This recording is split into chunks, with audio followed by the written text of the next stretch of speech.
Hello and welcome to another episode of Improv Sucks. I am your host, Nelson Velasquez.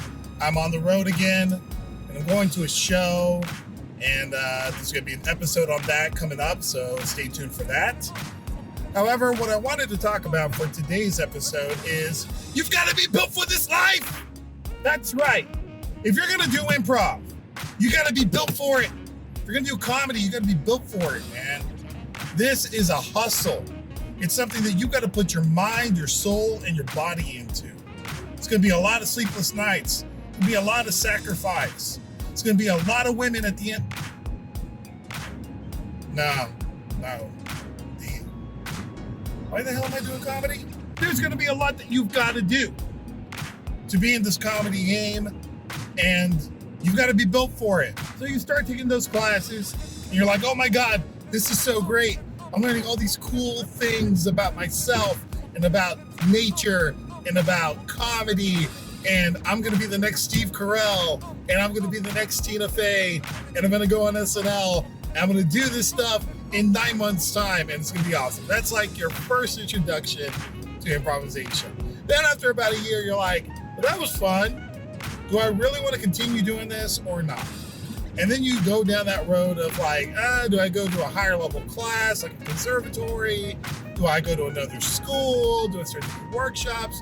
Do I quit doing this? Do I move to LA? Do I go to New York? Start asking those questions.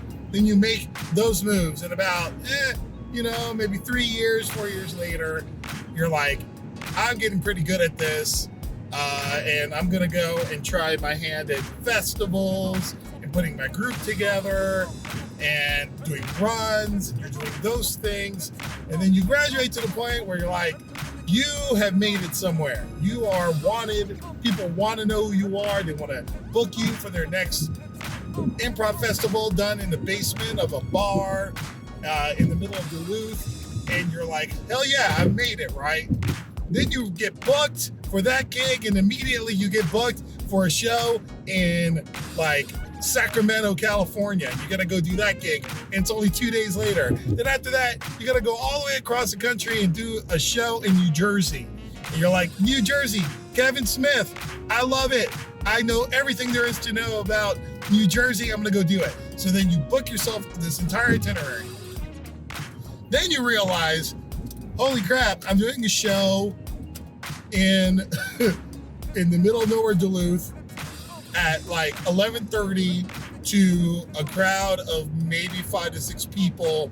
My show in Sacramento, probably, let's say it gets canceled when you get there, and then you go all the way across to New Jersey and realize Kevin Smith is not there, and you decide that you're doing a show for maybe 15 other improvisers, right?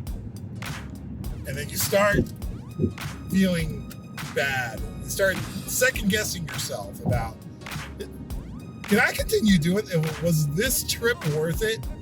And if you answer anything but yes, then maybe this isn't for you, right? It's a hustle. It's a grind. Road comics, man. I have the utmost respect for road comics. Those are comedians. They hit the road and primarily do shows on the road constantly to hopefully get to a point where they don't have to do that anymore, right? It's a grind. It's a lot of non-exercise and bad food and interesting people along the way. Lots of stories, right? It's the same thing in improv. You got to be about that life. You got to be about wanting that you love this art form so much that you're willing to sacrifice so much for it and put yourself in those situations that are never ideal. And even when you get a string of those kinds of gigs or runs, you still want to do it. You still end up doing those free gigs. You still end up doing those shows where 5 people show up. Still do those gigs where you were promised you get paid and you don't, right? So be about that life, right? If you decide that you are going to go beyond just a hobbyist and you want to make this an integral part of your life, be about that life. Don't let your inner what it should be voice. No, that's what it should be. That's what it should be. Don't let that voice dominate your path and what it is that you want to get done with your art, okay? So tell me your experience. What's your experience when you go out on the road, or you're traveling, or have you even gone on the road? Let me know that. I want to know your experiences. Put them in the comments below. If you like this video, like it. Hit that thumbs up. If you like this channel, subscribe to it. Let me know. Hit the little bell next to the subscribe button and give me some love. I've been your host, Nelson Velasquez. Thank you for watching.